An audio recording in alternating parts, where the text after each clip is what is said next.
Are you into political intrigue? A deep, impactful narrative? Great driving sections? Well, this game has none of that. Do you like guns? Do you like big fucking guns? We got a few zillion of those. It's cool.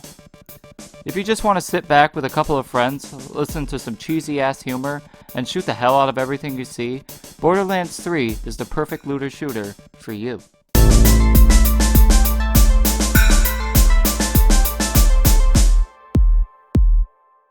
The Borderlands franchise still holds the crown for the definitive looter shooter. With billions of different procedurally generated guns, variety is the name of the game, and with 4 new characters to level up and play with, there's plenty here to keep you occupied for quite a while. Let's dive in.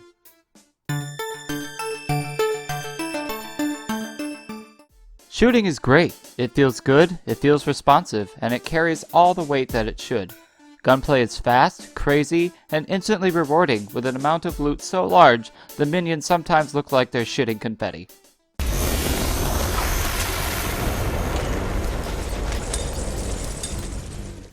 The movement has gotten an excellent quality of life update. You can slide, ground pound, and even grab ledges. Might not seem like much, but this definitely helps the fluidity of combat, keeping the action fast, frantic, and engaging. I'm a big RPG guy, so I love the fact that I get to play an FPS and watch as my glorious build begins to gel together and create destructive, busted, overpowered scenarios. It just feels good, man, and Borderlands 3 hits the nail on the head with making every level, every stat boosting equipment, and every ability feel like they're giving you that edge. It makes you feel really badass.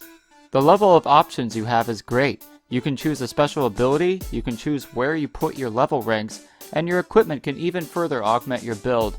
The replayability, even with the same character, is insane. You can respec too for a small fee, which is also a plus, letting you try out a different build without starting over from the very beginning. So I am not a big fan of the driving.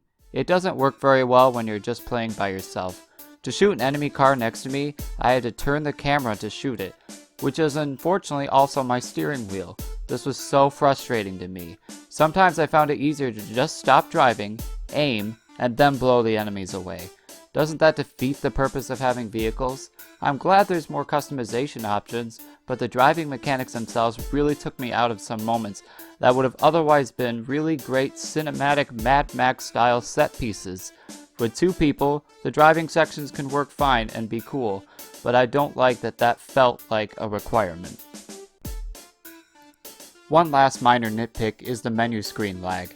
It's a small amount of lag, but because this is a looter shooter RPG, we spend a lot of time in the menus, and because the tab transitions are a janky mess, it became a big annoyance over time.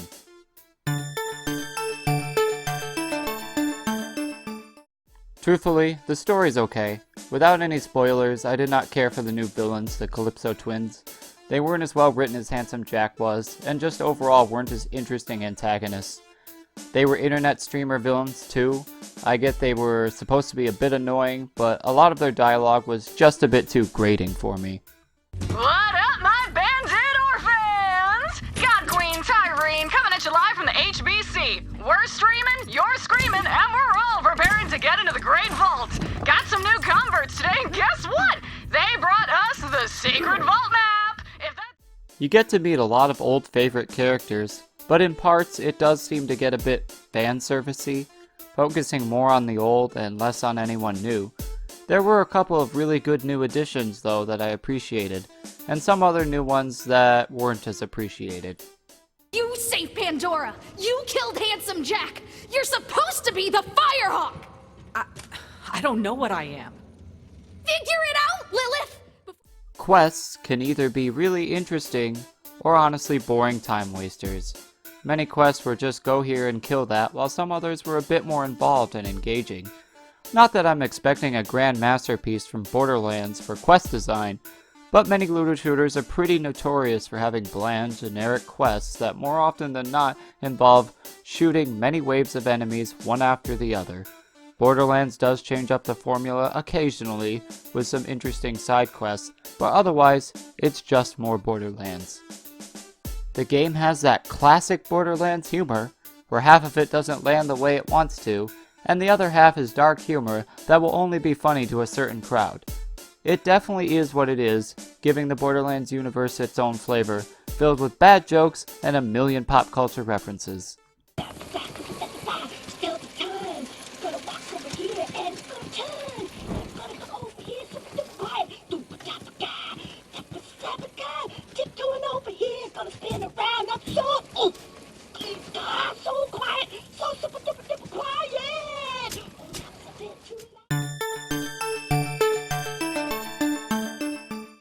The cell shading looks gorgeous. Compared to Borderlands 2, the graphical update is impressive. Everything looks cleaner, crisper, and more colorful. All of the games have done incredibly well at standing apart from literally every other game out there. From new worlds to more detail, the art is rich and memorable in all the best ways. Every gun also looks distinct, unique, and interesting, incorporating their brand style into each type of gun.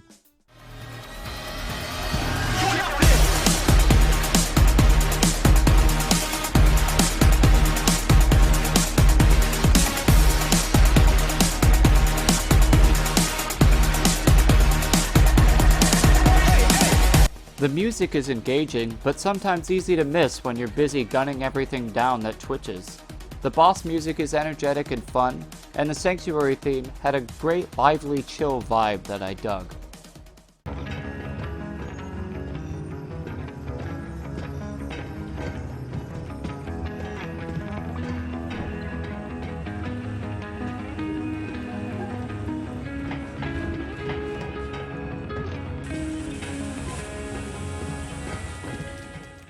The voice acting's good. All the characters' voices sounded unique, clear, and pleasant enough to listen to. Except the Calypso twins, of course, which for some reason really sounded like nails on a chalkboard to me.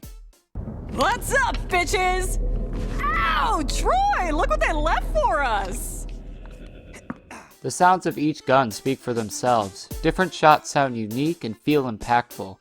The only sound I didn't care for was the absurd screaming characters would make when they're under effects of elemental damage.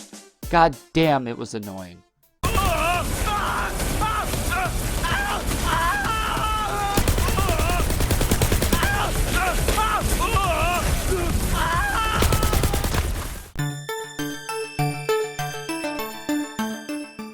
Despite my minor criticisms, the game was still very enjoyable. All the quality of life changes make for an almost perfect gameplay loop. Every level I gained felt impactful, and the gunplay was good enough to keep me playing through the game's lengthy campaign.